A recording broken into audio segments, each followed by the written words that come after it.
Welcome to the Employment Wednesday podcast with Yvonne Shabangu. Have you heard of the scripture Hosea 4 verse 6? My people perish because of the lack of knowledge. The same applies to your career. When you don't know what to do, when to do it, and how to do it, you are likely to make wrong career choices. But worry not. Employment Wednesdays is here for you to offer you all the answers relating to your career and offer you strategies to develop your career. Enjoy. Hello, everyone. I know I've been a stranger. You guys are probably thinking she doesn't care about us anymore, but I see that Tando has been looking after you guys and you guys are happy with him. Keep showing him love, keep supporting him. Welcome to another episode with the main host, Yvonne Princess Shabangu. So today I'm sitting with one of my faves, right? Like a dream girl. Like if you are in the legal industry, we all had an era where we're like, we all want to be like her, right? Like I thought about her for a very long time when I thought I had corporate ambitions. I'm like, I'm going to make partner before 30 and all of these things. But now we're going to hear about some of these things that we dream about. And then when we get there, we get a different idea of what it is. So I'm in conversation with Mpho. I'm not going to read out her bio because I want her to introduce herself. But I'm going to mention that she's from the university down the road because you guys, the battle between UJ and Wits. So she is from Wits. She did her LLB at the University of Witwatersrand and her LLM as well. But also, I think it's very interesting and unique that her LLM is not the usual. We all do corporate, we do banking, we do the labor and all of that. She did her master's in information communications. Like I wouldn't have thought that there is such a discipline to master in and in law particularly. So we're going to hear from her. And a special shout out to everybody that's watching. I see you guys and I appreciate you guys. Paul, over to you. Tell us a little bit about yourself. Thank you so much, Yvonne. Firstly, it's such a privilege to be able to be here and to share my story. Mm-hmm. I'm Mpho. I come from Vosloorus. I'm a Joburger through and through. Okay. I've lived here and worked here and studied here all of my life. I went to the National School of the Arts because I had aspirations of being in the big time. And then I decided to go the law route, which was also something which was in my heart from a very young age. The journey has been up, down, unexpected twists and turns. I went into practice when I was 21. And I stayed there for a little bit. And then I moved to a bank where I currently am now. And I wouldn't say technology law, I wouldn't say I looked for it. I'd say it found me. And that's my area of specialization. And I've just planted myself there. And I am intentional about blooming in that space, trying to have a voice in that space, shaping discussions around policy development in that space. And that's where I am. So I am Mpho, a legal technology enthusiast, an IT lawyer, a mom of two beautiful girls, a wife, and a daughter to late parents, but still a daughter, brothers and sisters, and that is me. I love it so much. I love how you are humble. Guys, if I had Mpho's CV, listen, like I'd be there saying, I'm head of. I have done ABCD, did my articles at a big law firm, not just in South Africa, in Africa, like made partner briefly, like all of these beautiful things, but we'll hear about it in the conversation. So before we go into the depth, right, let's start with some icebreakers, right? Yes, that's where we get the tea. Okay. Try to keep a poker face. Yes. So if you had unlimited budget, like you've dealt with every important thing in your life and now you have an unlimited budget, what would you do with the money? I would set up a trust, Okay. firstly, to make sure that the money survives me and my children and my children's children. So I would want to establish a legacy using that money. And I believe that what that legacy might go to, amongst other things, is education. Okay. I think education has been that one thing that has broken the chains of bondage for me and my family. Yeah. And I think if I can promote as much access to information and as much access to education, and education, I'm coming to realize, doesn't necessarily come through the formal schooling system anymore. There's so much information around. So I think I would use that to build a legacy founded on education first, and then branching out into some of my other interests, like financial literacy, financial education. You know, I think we're so adept at knowing how to spend money and not knowing enough about how to use it as a tool to grow, to uplift, to empower. Those are just some of the things that are close to my heart. Sure. Love that. I think you touch on a very important part when you talk about financial literacy. So I did, my master's was in banking law, right? And my dissertation was on financial inclusion, right? So basically digitizing financial services to include the vulnerable groups and all of that. So one of the things that I came across was, as I was doing my research, was that a lot of the times it's like, yes, I understand there's unemployment, there's lack of money and all of that, but most of the time the problem lies in the lack of understanding how money works, how to use it, how to budget, and how to save. So I think it is quite a very important tool for young people and elders to have, because then if we are financially literate or we have an understanding of how to utilize our money, we're able to establish wealth, like build a solid foundation of wealth. So I really love that. Okay, so now you are at a desert, right? What are your 3 items that you think you must have and why? Sparkling water. Okay, love that. Okay, we could get stuck together. Love sparkling water, and water is a necessity, especially I think in a desert. I'd really need it. My iPhone. Hopefully there's reception in this desert. And okay, I was going to say access to books, but if I had Audible on my phone, then at least I'd have the books. Okay. So water. iPhone also has the Bible in it. It's got everything. So the iPhone is important. Yeah. I think that's it. Sparkling water and your iPhone. Then your iPhone solves all of your problems. As long as I have my iPhone, I can do anything from anywhere. Okay. So with network. All right. Good network. So if you were to use like a corporate clothing item to describe yourself, what would it be and why? Corporate clothing to describe myself. I would say nice fitting pants. Okay. You know, those pants that hold your tummy. Yes. And then leave you by the hips. Yes. And then they are long enough. And then when you're wearing them, you just have that power suit vibe. I think pants, they signify authority, but also well put togetherness. Yes. When you get the right pants, man, you know, you just have that walk. So are you that person, like in authority, well put together, and okay? And when you look good, you have that confidence, you know, to actually then show up. So no, I think the pants, okay. And I like to wear the pants as well.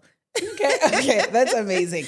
You know what I thought you would say? I thought you would say some Louis Vuitton stilettos, because you also, like, they are well put together, and like you resemble that like form of strength, confidence, you know, boldness. So I didn't think about the pencil pants, but I get it. How you explain it, right? Yes. Yeah. Okay, so let's go into your primary school life. How was that? How was primary school? What type of a kid were you? Primary school was very interesting for me. So my parents, as I mentioned, we were from Vosloorus. Yeah. And my parents, when they transport with school kids, and they transport kids. Oh, that was their business. That was their business, passenger transport. So then I was also in my parents' transport, and we drive from Vosloorus to Benoni. So first of all, it was a very long drive. Sorry to interject you. I just have a curious question. So when you were the passenger, were you paying? Or it wasn't mahala? Like, or did they put aside like the 600 rand to say, so that we don't eat from the business? No, listen. I was the little princess in the transport. Everybody knew. Good thing. Mpa's mom and dad, 1 foot wrong with this one. We can't bully her. We're going to be So did they own the car and have somebody drive you guys? Usually. Okay. But my mother was a driver for quite some time as well. Oh, okay. Yeah, which was really cool for me because it wasn't a typical at that stage anyway. Yes, I was about to have say, like right now she'll probably do good as an Uber Yeah. driver to a certain extent. But she was driving buses, like Oh, big buses. okay. My mom, yeah. So All right. so growing up, yeah, moving to primary school, I was also fortunate enough to go to private schools from grade 0 right up until. But that also came with a different set of challenges where I am the girl from the hood, you know, around all of these children that don't look like me, that don't speak like me, they don't sound like me. And a lot of my high school life, especially earlier on, I struggled to integrate and relate to other children who would go home and, you know, go for a swim, you know, and I'm like, oh, we don't have that. I wait until December, then, you know, we go to Varampat and, you know, we'll have that experience. But I'd say it was a very isolating experience, especially when you're like 7 or 8 years old and you don't really have the vocabulary to tell your parents, Uguti, like, I feel misplaced. Exactly. And I remember having my first white best friend and going to her house, you know, with my eyes wide open. And the first thing I asked her was like, where's the attic? And she's like, what? I'm like, the attic, you know, like Cinderella. Yes. She goes up into the attic, then she goes down into the basement. She's like, no. This is like my real life. No, but yeah, this is real life. This is not what happens. So I remember experiencing a lot of that. And it wasn't always very kind. Sometimes, you know, people made very nasty comments about where I came from, to the point where I actually had to change schools. Really? I remember my father wanted to enroll me for piano lessons at the first school, and they just wouldn't accept me. I think it would have been 1998 at the time. And they said, I won't understand the music, I won't be able to play. And yet my other, you know, my peers were going for that same course. And so he made the decision, my father, to move me from that school and take me to another one nearby, where the diversity in the students was a little bit better. You know, it was still a private school, but I was so happy to see people that looked like me. It was much more diverse, much more inclusive. Even the hairstyles, you know, at the previous school, you couldn't cleaning a hairpiece, so put extensions. You had to plait with your own hair. You had to have relaxed hair that was tied up neatly. Neatly. And the other school was different. So yeah, early school life was very disorienting for, you know, a 7, 8-year-old. I think as time went, I did find my feet, and I really thrived in the other school. And that, for me, highlighted the importance of having diversity, even as, you know, you go up later into the career and later on in your life. But that was primary school for me. I enjoyed it overall.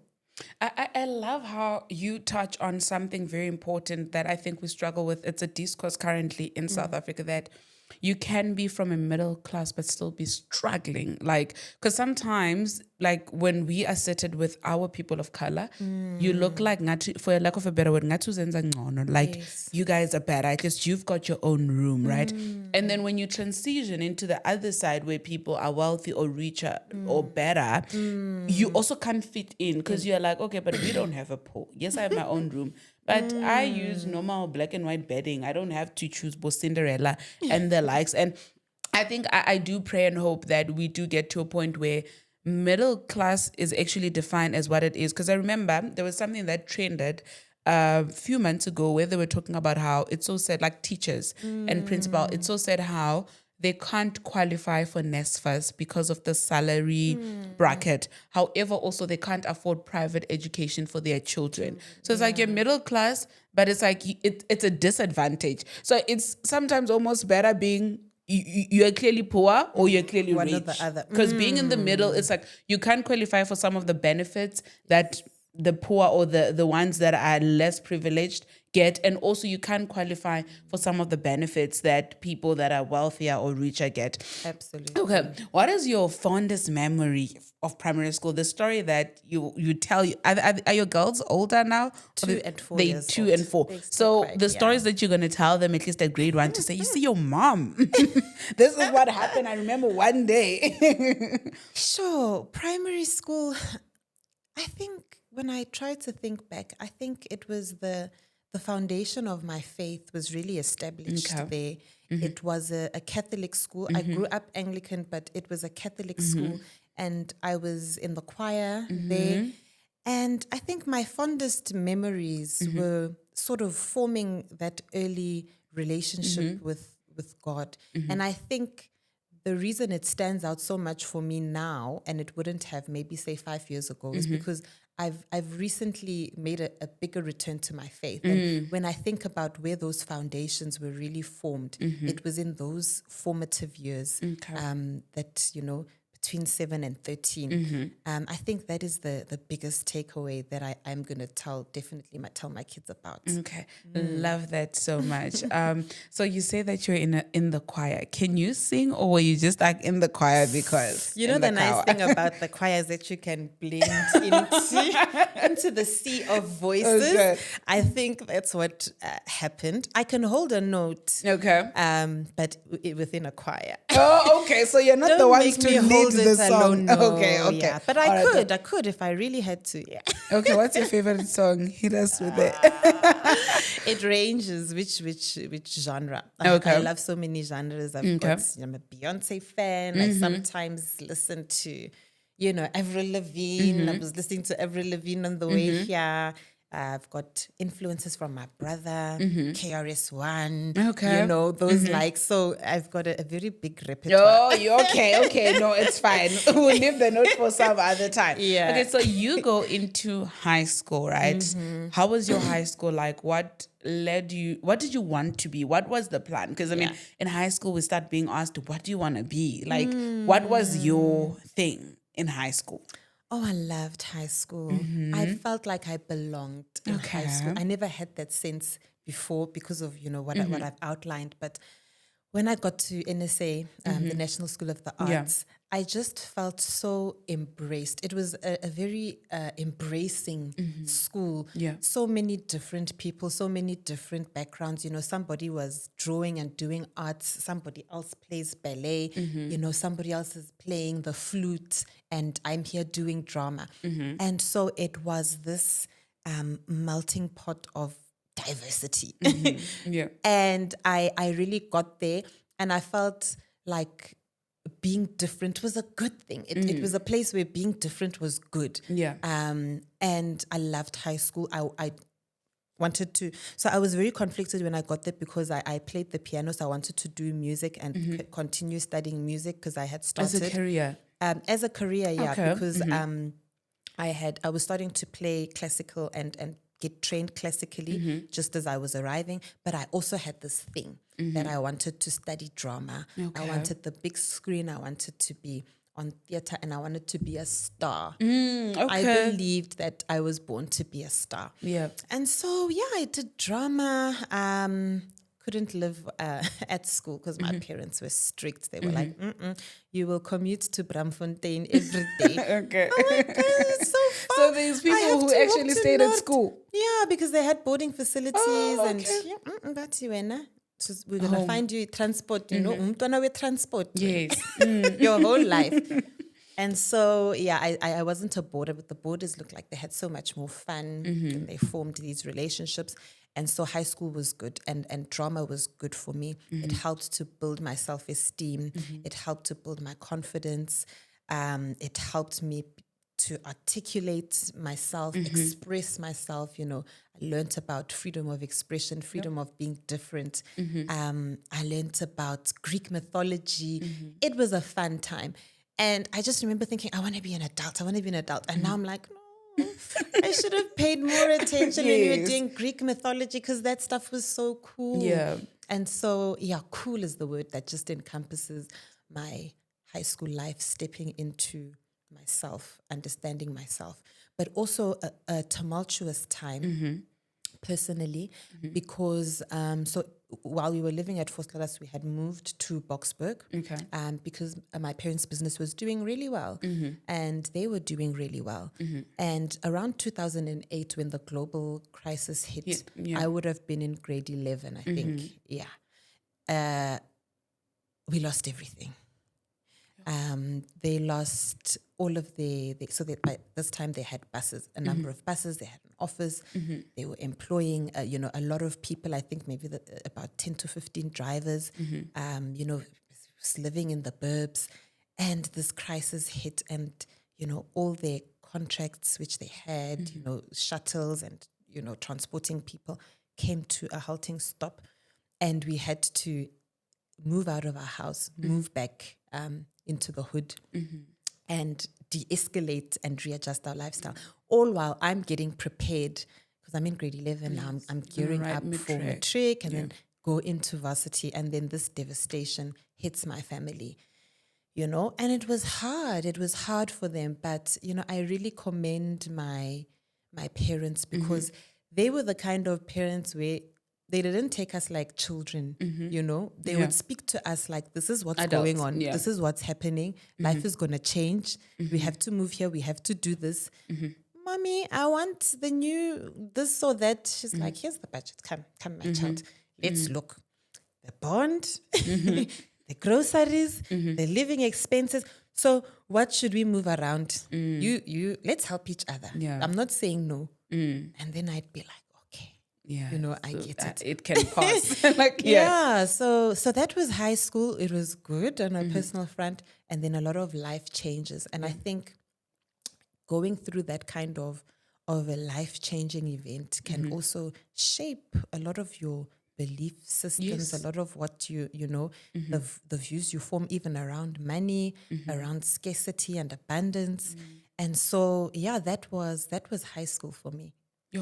I can imagine. How do you think that change moving from, because yes, there was a point where you guys were okay, then life gets really good, like you see how good it gets, but then also you then experience how worse it gets or how bad it gets. How did the transition shape the rest of your life? I think it was the start of the rest of my life because it forced me to be resourceful and it birthed a kind of resilience that I needed to get to where I was. And so I don't believe anything happened by mistake. Sure. So I was getting ready to go to varsity, as I said, and there was no budget for it. And my parents told me, there's no budget for it, but you're going to do what you need to. We will do what we need to. My father, his favorite saying was, I'm down, but I'm never out. Yeah. I love that. So I'm would down, always say but we I'm are never down, out. but we're not out. And you can be down, but you're not out. So all that you need to do now is redirect. Where else we thought we were going to be paying for your fees, it might not be that. We might have to find another plan, but forward we will go. Yeah. And it forced me to be resourceful. It forced me to chart a way, to reconsider. And I don't know, I think I kind of believe that it had to happen the way that it did, because I think I might have grown up comfortable or, I don't know, without the grit that I have today. Because I really had to be resourceful. I had to, so I looked for bursaries. I looked everywhere. I went on all websites, I checked, and there was just nothing. And then I saw, okay, Wits has an entry scholarship. I'm like, okay, wonderful. I'm going to get it. Okay, but then what's the criteria? I checked the criteria. I'm like, it's 4 distinctions for them to waive the registration fee, which I think was 16,000 at the time. I was a walking 16,000 myself. I was never going to get it. I'm like, okay. And I still remember having a chat with my classmates. I'm like, okay, I just need 4 distinctions. It's like, but if you're aiming for that, why don't you just aim for all of them and get the full scholarship for the year? Because the more you got, the more they added. Okay. And so if you got all 7 distinctions, your fees would effectively be free. And I'm like, but I'm like a C, maybe B type student on my best days, but like I'm nowhere near being an A student. And they were like, well, do you want to go to university? Like, yes, I do. Like, well, you asked what the criteria was. This is it. And I kid you not, I remember studying day and night and consulting with my teachers, speaking to everyone I could.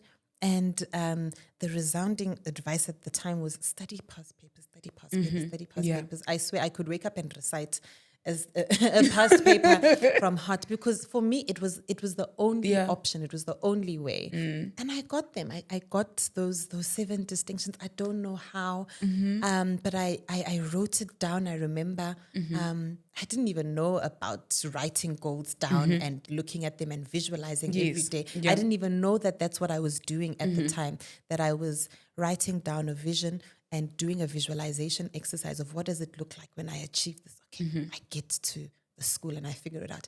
Every day I'd wake up, they'd be on my door. I'd look at that and it would be my why. Yeah.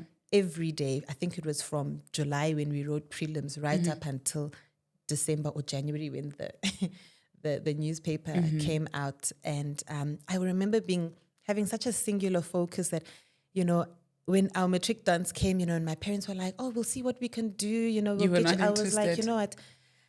I want to go to a matric dance. I get it, but it's for me. I know that if you guys could, you would. Yeah. And I don't even want you guys to feel bad about not doing that, because something bigger is happening here, and I want to focus all my energy on that. And yeah, I by God's grace, I managed to find my way into my first year. I was absolutely elated, grabbed the opportunity with both hands, and I knew how hard I had to work to get there, to just get my foot in the door. And so it charted the way for the rest for that 4 years. I love that. Now, 2 things I'm getting from your journey, right? The part where you fully prepare yourself is that, like, sometimes we walk around with this analogy that people are naturally intelligent, right? But I'm realizing that you get to decide. You just need to figure out how hard you need to get that mark. There's that. And then number 2, sometimes, and there's this thing that my friend likes saying, right? When I always say people should apply as much as they can. So his analogy is, I would rather apply 10 jobs where I give quality attention as opposed to applying to 1,000 jobs where I'm just haphazardly doing it. And what I'm getting from your journey is you understood that the important thing in that moment was for you to get the 7 distinction. So every single thing could wait, but that main focus, and I think it speaks to something that a lot of young people need to practice. It's good to be versatile and be multifaceted, but also sometimes focus your energy on what's important. Absolutely. Prioritize. So I think that's a very important lesson to draw from. So how do you then decide to do law? Was the scholarship mandatory for you to do law? How did you decide? You went. I'm going to go back to a question which you asked around that whole 2008 crisis. Yes. And you said, what was it that you took from that, or how did that shape how you then moved forward? I think it was good, but it was also bad in that I felt like I could not focus on a passion where drama seemed like a passion or a nice to have. I had to consider a path that was more stable, that had a clearer line to say, if you study and you do this, okay, then maybe you'll get articles and then you'll work. And I thought law would be a much more stable career path to go through, because when I looked around me and drama, it just seemed so uncertain. Okay. And so for me, that's what informed my decision. But again, is that a decision made from fear? Is it a decision born out of scarcity, that there's not enough resources in the performing arts industry to be able to sustain my dream and my vision? And so that's why it's so important, I feel, to understand the traumas that you experience and how they shape your life view. Because maybe I could have gone into drama and I could have thrived and I could have been the new to the previous to somebody even. Yes. Do you know what I mean? But I made a decision. I still think it was a fear-based decision. I still love law. I've always loved law and I don't despise my path. But you also have to be honest with yourself about the choices you make. And so that's why I did law. Okay, I love that so much. But one thing I can tell you, you're still relatively young. You can still be the superstar. Yo. You never know. The thing that I wow. love about lawyers, I think it's a back end requirement. Most of us are creatives. So it's like, as you branch out, you're bound to go into creativity. And I do believe that no time is lost, no moment is mundane. Yes. We could be having the next chat. I could be seated with you saying you're a producer of the best-selling movie, or you're the star that you wanted to be. So don't completely write it off, because then what I love, in as much as it does look like you made a decision out of fear, I like the fact that it gives you the stability. Right now, you can choose to go back to drama school out of choice, not desperado, not anxiety. And now, if there's something that you touched on, you said we then have a question to ask ourselves to say, is it because there's scarcity in the industry? Because now we have a lot of people that are in the creative industry, actors, musicians and stuff, they are struggling, But I like that now you can have the liberty to say, what, maybe I can go practice my classics. Maybe I can go practice opera, but I'm doing it from abundance, So Absolutely. sometimes passion can wait, and then we focus on what pays bills. Then we can always revert to passion. And then also, again, then we pour our hearts fully. And also I've learned that money does help you make more money. Absolutely. Right. Or stability does help you produce like better quality. You may find that you're likely to be a better star now than you would be back then, because now you have the resources. You could just start a production company on your own for yourself. So don't cancel it out. I'll be here to watch all your movies and your series and stuff. Thank you. Okay, so now how was VETS? How was your transition from high school into VETS? Do you think it fully prepared you?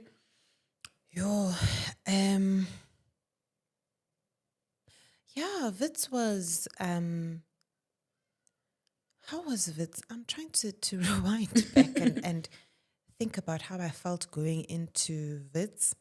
It was also another transition that had to take place, because it's another melting pot, of different people, and now at a much bigger scale. And I remember really, really wanting to go to Res, and, because I'd sit in the library and study until 9, 10 o'clock when the library closes. And I remember feeling like I wanted that so much. But I was like, no, it's fine. Me, 4:30, 5 o'clock at the latest, I need to go to either Brie or MTN, and that is my life, and it's fine. I'm going to commute, I'm going to travel, and I'm going to make this work. And I remember being extremely excited, extremely curious, couldn't participate in a lot of the on-campus things that happened. Yeah, on-campus culture. Yeah, the on-campus culture. I felt like I missed out a little bit of that because of the moving, but maybe that's not such a bad thing. Okay. But I remember wanting to do sports because I'm a very active person and wanting to play netball and do swimming and, feeling a little bit curtailed. And I was like, no, it's fine. I know what I'm here to do. All this other stuff is nice.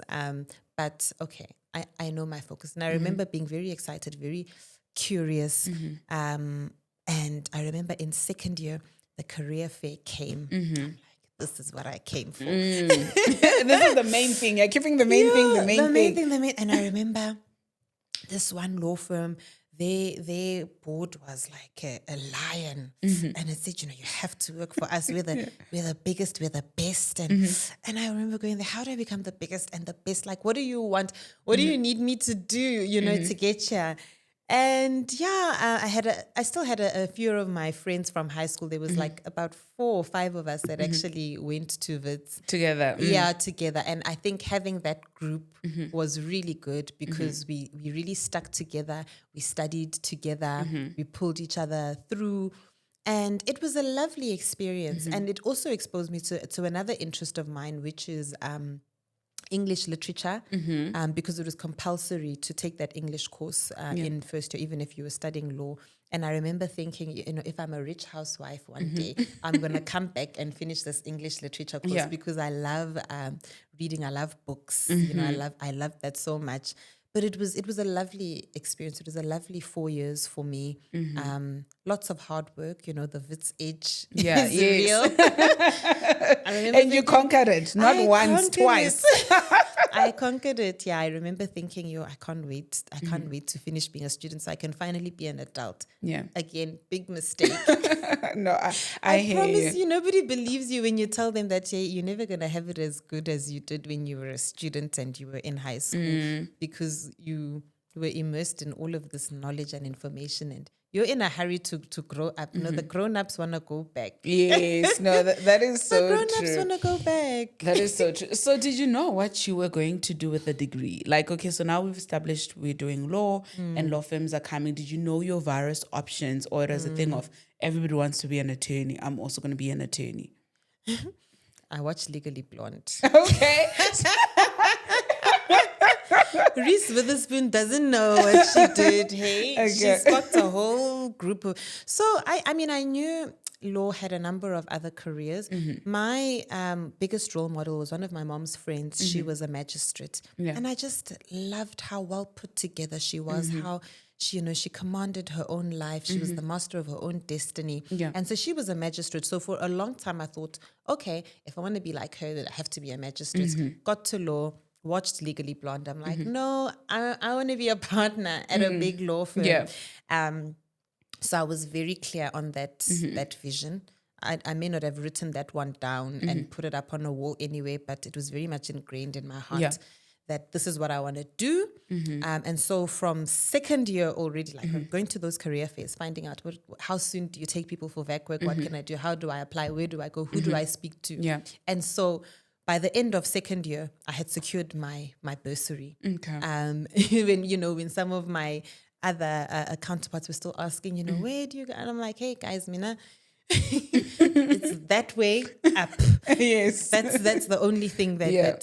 I've always been that goal-driven vision. I want to write it down, and then I just work towards that. Actually, see it in my head, and then reverse engineer what needs to happen for me to get there. Right. Love that. Okay, then how was the feeling when you found out that you're going to go work for a big law firm? Biggest in Africa. I can't tell you. I can't tell you what it meant to know that in second year, when my parents were, still going through it, still struggling, and finding this, it was just a little bit of certainty to say, the work that you've done in me, or to raise this young lady, I'm also, she's doing her part, she's trying, she's meeting you halfway. It was so affirming after a long time of, hardships and difficulties, and I could just come home and just tell my dad, at least fees for third and fourth year, because I remember in second year we had to beg, borrow, steal, ask family members, and it was just affirming for me to know that, okay, at least in 2 years' time, if I keep to my end of the deal, I'm going to go to this big law firm and then the ball is in my court, It was huge for me. So, I guess also it gave you that satisfaction that the whole point has been proven, for a lack of a better word, in that initially the reason you chose law was for stability and certainty, and now you're certain your fees are being paid. You're certain that you're going to get a job and you're going to get paid well and all of that. So you get into the big law firm. How was it? Because I mean, like I heard about you before I actually saw you, because I saw you on LinkedIn where everybody was talking about, oh my God, she made the youngest partner. It's unheard of and all of that. How was that experience? Take us through the moment you're a candidate, you become associate, you become senior associate, you make partner, and then you then decide to say, I've dreamt and this was the big dream. I've ticked it off, but let's go elsewhere. Absolutely. Yeah.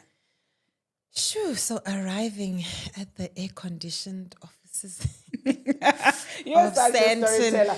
I can understand why you loved drama, because wow, like now I'm seeing the picture. I'm seeing Can you see the it? building. I'm seeing I can see it. The smell of expensive coffee, like Coffee, premium yes, coffee. the coffee brewing, the air conditioned, the salmon Benedict at breakfast. You The know, art. the artwork. Yeah. I got there and I was like, oh my gosh, okay, now we're on the other side. Now we're going to see how people live, okay? I still have to commute Yeah. back to Vosloorus, Katlehong. I also stayed in Katlehong at my grandmother's house for a little bit. But now I get there. And another culture shock, right? Because nobody really sits down and takes the time to understand what's your environment, what is your background, you know, what does it take for you to get here at 7 a.m. every morning? Do you have to leave the house at 5 to miss that 1 hour traffic, right? And arrive and be fresh. And you're a candidate attorney, so you're also not going to leave at 5 o'clock. You wait till everybody leaves at like 7 o'clock, 7:30. And then you make your way home and you get there at like 8 o'clock, 9 o'clock. And where you live is far. Nobody really asks, so is your salary, does it carry you to the rest of the month? Is it just you? You know, are you looking after your family? I remember when I had just started working, my father fell ill with cancer. Oh, man. It was so tough because you know our story. You know, we've worked and we've struggled and we've gotten to this point and I'm finally here. And the doctor says he's got 6 months to live. I'm like, oh man. What do you mean? What do you mean? This man, this is when he needs to start enjoying the fruits of his labor and seeing. And we get told, you know, he's got 6 months to live. I remember I hadn't even had a chance to put them on medical aid. But I think for some reason he knew it was coming, and I tried to sort of take it in advance, and we had to fight because, you know, there's that waiting period and whatnot. But now coming into that space with all of this happening in the background, you know, Black Tax is there. It's looking after my parents. My father is dying, and but you show up. You have to show up. It's tough. They take 45 candidate attorneys, and sometimes you're lucky if half of them get retained. And for me, not being retained is not an option. It's a ladder back down to poverty, and then trying to figure out, you know, what's next. You know how they sometimes say the way you know, marginalized people who show up in corporate are, you're one salary away from poverty, and then you're rock bottom. I felt like those were some of the realities that you sort of had to carry quietly, that you could not speak about. I remember a colleague of mine saying, I don't understand the value of some of the BEE initiatives that we have in this organization, because at the point at which we are all associates, we've leveled the playing field. And I remember feeling like I'd been punched in the gut because she had failed to recognize the privileged position that she was coming from. I am starting my career. I'm not even earning. I mean, when you are a candidate attorney, yes, they pay a good salary compared to what some other candidate attorneys earn, but it's nowhere near enough to support a family of 5, which is what you're doing when you're a Black child coming from a marginalized community. Both my parents had chronic illnesses, cancer. My mother was diabetic. They had to be on medical aid. On medical aid, they charge you penalties if your parents were not on medical aid before. So you're paying medical aid, you're paying penalties, you're paying for groceries. I couldn't even live close to the office like some of my other colleagues. I had to do that commute because I couldn't afford rent and to be close. Because sometimes they'll call you at 9 o'clock and they'll be like, you have to come back to the office. We've got an urgent application, or we've got an urgent contract which needs to be and drive. And so for someone to say, by the time we're all the playing field had leveled, I was just like, I didn't even have the energy to answer her. I was like, okay. If This that's is what how you you think, if I had to sit and outline what I've just outlined to you now, you know, and that's another thing. Is it a safe space to be that vulnerable? To say, guys, I don't have petrol for the rest of the month, and I have to squat at my other friends' houses who work and live close to the firm. you're just expected to show up and we pay you your salary, and so we expect you to be here. What you do with it, less bothered. Where you stay, less bothered. And I was fortunate enough that I had the kind of friends that would say, you know what, you don't have to go home back and forth. Yes. You can come sleep on my couch for this week. And I'd do that. I'd sleep on this couch and then I'd rotate. And then I'd sleep on the next friend's couch so that you know, because you also want your don't space. Want to feel like a burden. But I knew that I had to ask for help. And I'm so grateful that shame didn't consume me, where I couldn't speak out, and I would rotate them 1, 2, 3, 4. Next week, Monday, Chomi, it's you. Okay, then second week of November, Chomi, you know. So that happened a lot of the early career until I sort of found my feet. And then it did get better as obviously you climb through the ranks, and went through associateship, did that, it was good.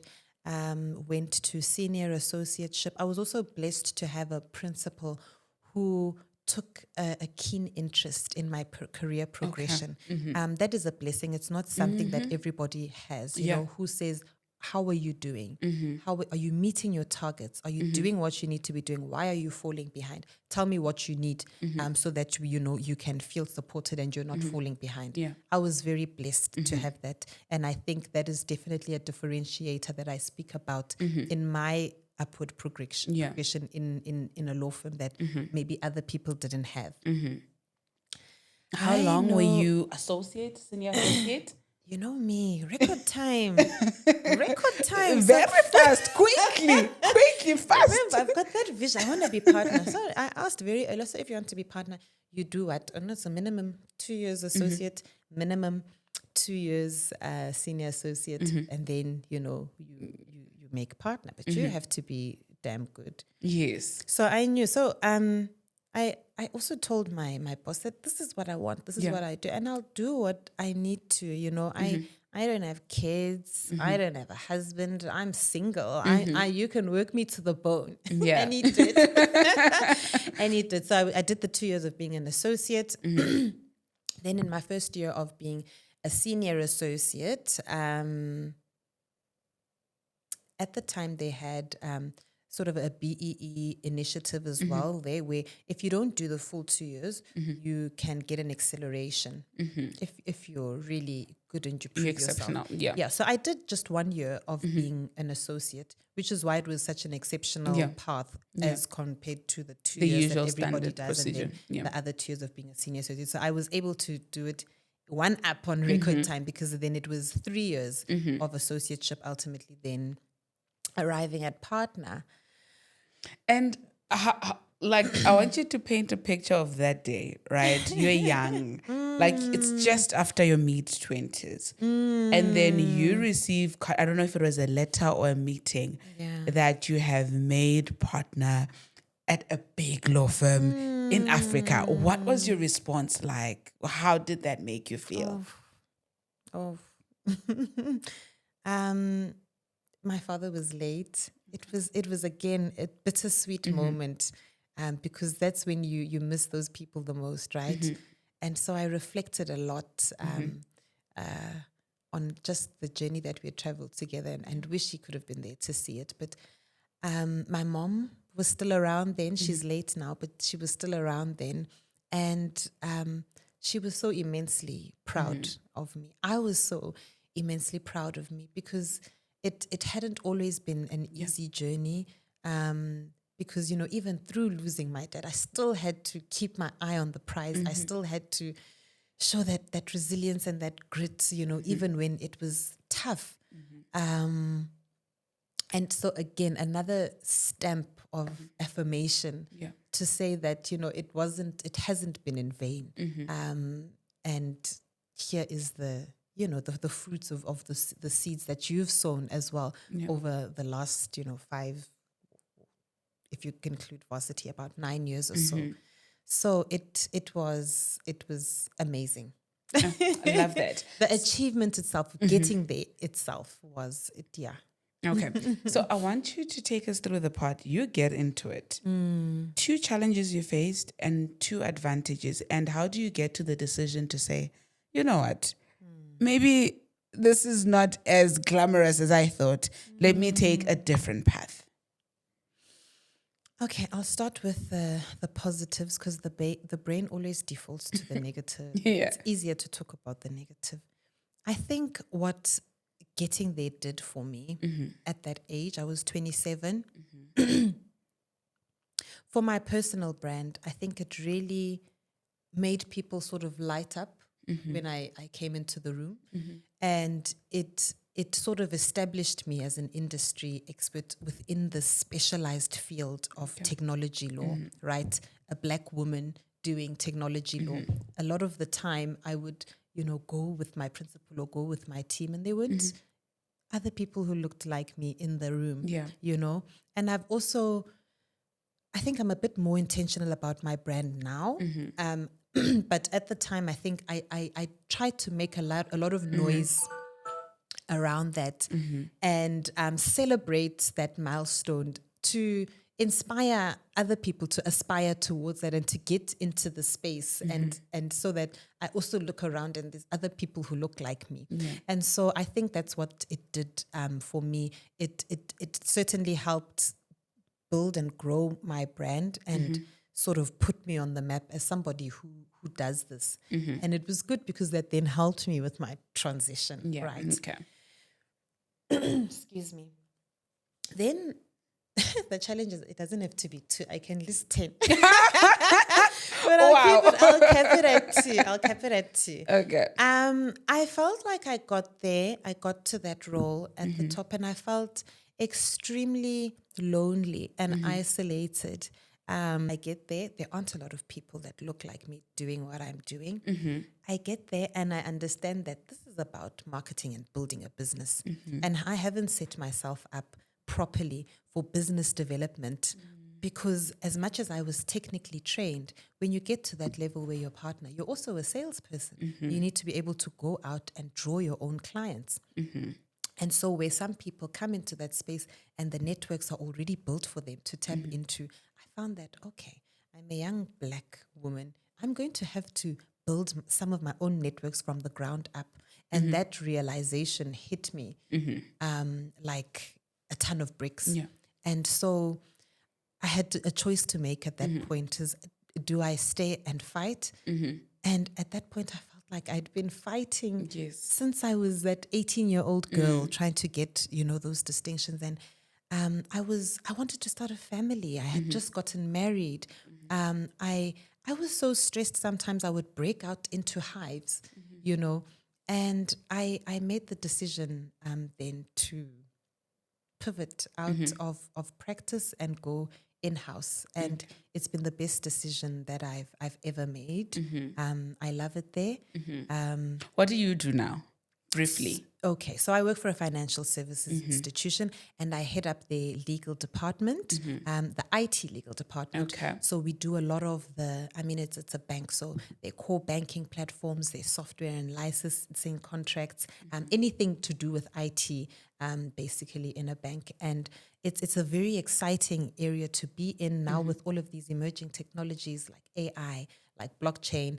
And I've really made a home for myself in that space because it allows me to focus on my technical knowledge, what I can do, and, less of the other stuff of keeping the lights on, getting enough clients, meeting the bills.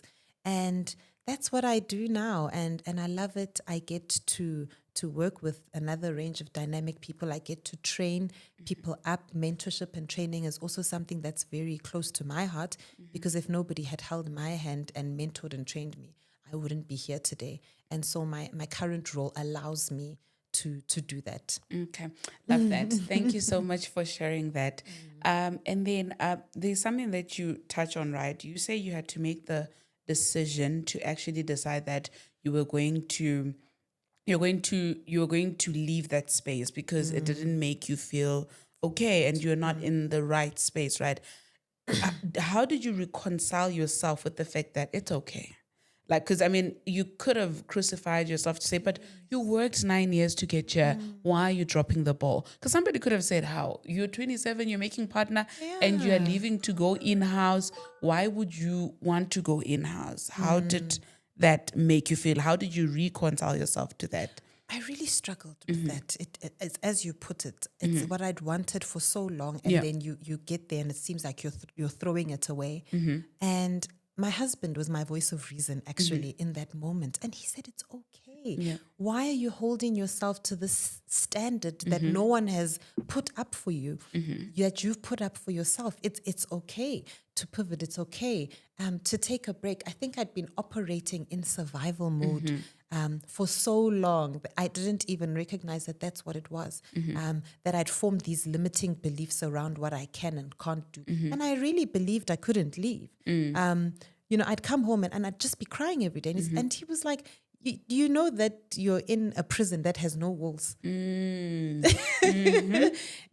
that's what it took for me to realize, to say, I'm in a prison, but the door's wide open and I'm just choosing not to walk out. And when I understood that it's okay sometimes to change your mind, it's okay to be wrong or to think what you've always wanted is actually not the right thing for you in that moment. Yeah. I had to sort of self-soothe and self-comfort that survival, that instinct to survive. Okay.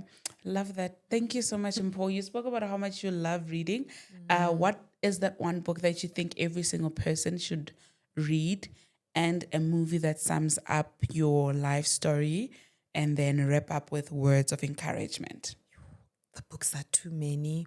Outliers by Malcolm Gladwell. The Alchemist is a good one. The Alchemist. The Power of Habits or Atomic Habits as well. Talks about building systems in place that set you up for a good life or success. The Bible. Yes, definitely. I should have started with that one. A movie that describes your life, sums up your life right now. Right now. I like action movies with James Bond. Is that how your life looks like? Kill Bill, Quentin Tarantino, blood flying everywhere. Yeah. But yeah, I think so actually at the moment, because I've got way too much going on. But I'm loving it. Yeah. I think just understanding that life is seasonal. I think I've gone through some of life's dips more recently, and having to dig into that resilience that I've built up over the years. Yeah. But it's not a smooth ride, and that's fine. I think we expect life to be smooth. It was not designed to be smooth. We need pain sometimes to bake and form us, as Amanda Dambuza said. Yeah. I still haven't read her book, but I You have really to. want to. Oh, really? you have. Oh, Amanda is Baked in Pain. Baked in Pain. There's the other one, Therefore I Rose. She recently released another one. I'm yet to read the third one. Impeccable. If you've Please got tickets to read her it. brunch, please hook me up. They I'll run out. I'll put you on. So Thanks. thank you so much for honoring my invite. This was beautiful. Truly, truly, truly appreciated. And guys, and I know you guys have FOMO because there's certain things we didn't address. We are going to have a part 2 probably in the following year. Tell me in the comment section if you want the part 2. Then I'm going to ask about the salaries. I'm going to ask about, because I know you're like, why didn't she ask the salary question? Because I'm talking to respectable citizens of society. Feel like she's head of something. The next thing I want a job, they're like, hey, my sister, you were asking about salaries in your podcast. So thank you so much for honoring my invite. And the biggest lesson that I've learned is that most leadership positions that we want to go into, you need to have like business skills. Unfortunately, you need to have soft skills. You need to have analytical skills. There's only so much the degree can do for you, but it's yours. You use it however you would like to use it. Happy Employment Wednesdays. Don't forget to like, subscribe, share, and comment, and use the thank you option. See you soon.